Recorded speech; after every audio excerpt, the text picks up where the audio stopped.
War is chaos, and when you start having a larger scale film and you have a lot of safety protocols and choreography, I would imagine it becomes more difficult. People think fame and money will bring you happiness.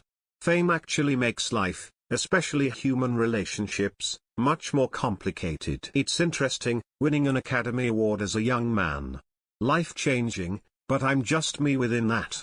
It's been very helpful for my career, but I'm trying to stay on the path I was on before. I think you have to be fair with one another. It's unfortunate when someone does something that's not authentic, or not there for any reason other than to draw attention. What guides me is to do work that's more avant-garde, things that I think are special. You can easily become a celebrity and get caught up in all that blur. I just want to work and surprise myself. I grew up without a lot of money and my parents grew up with far less money. And that's kept me in line. Really in line. It's interesting because you feel on the one hand, we understand people from what they say, and in another sense, you'd think that you'd be able to convey more through dialogue. I bet they didn't tell you that was in the gift bag. Obviously I'm not there to pick up anybody, but I'm not afraid to hang out in a predominantly gay establishment. Film is a time capsule. If I have a lack of dedication or focus, it's permanently there as a negative reminder. I always had an actor within me. I try to pace myself and not work for the sake of working and stick to what inspired me prior to receiving recognition. It made me have a much greater understanding of loss, of loneliness, and the level of intense tragedy that so many people have experienced in this world. I take a lot less for granted. It would be terribly boring to be earnest. My dad told me, it takes 15 years to be an overnight success, and it took me 17.5 years. I was a wild, mischievous kid, and I had tremendous imagination.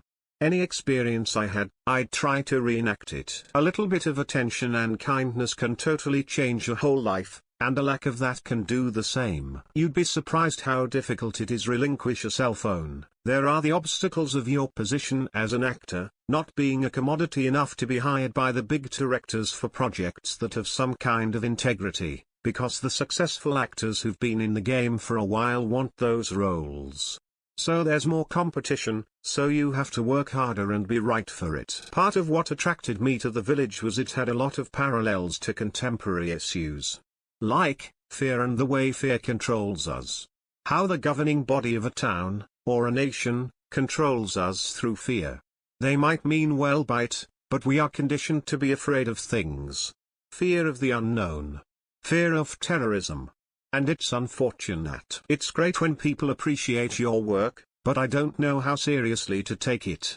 The amazing thing is that I found something so early that I can support myself doing, and that can even be extremely lucrative, but I love it either way. Doing interviews is very different from working as an actor, because it's up to the journalist not only to understand what I'm trying to convey, but to convey that understanding through their process.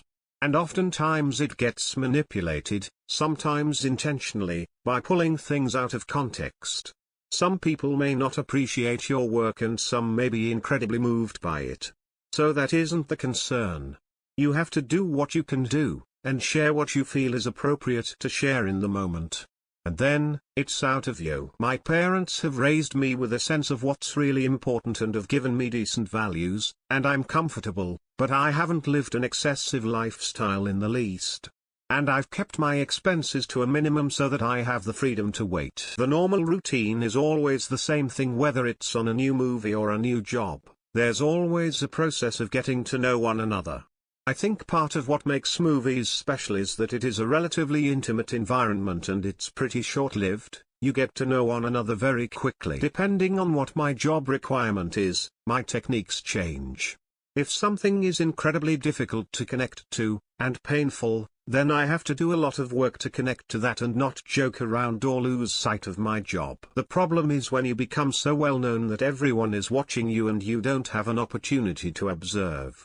It's something that I don't want to lose. I like being unnoticed when I don't feel like being noticed. It's not like I crave attention all the time. Something that I've always loved and appreciated is the chance to see something about someone's character, observe and kind of retain it, and study it without feeling like I'm studying it. I have an intense curiosity. And it would be a shame if I lose. I did a real boot camp once, which with the thin red line, which was learning military exercises, and this was far less strenuous. I really had a blast. We were all kind of thrown into the woods and we didn't have any of the modern conveniences that we take for granted. Learned how to survive without anything.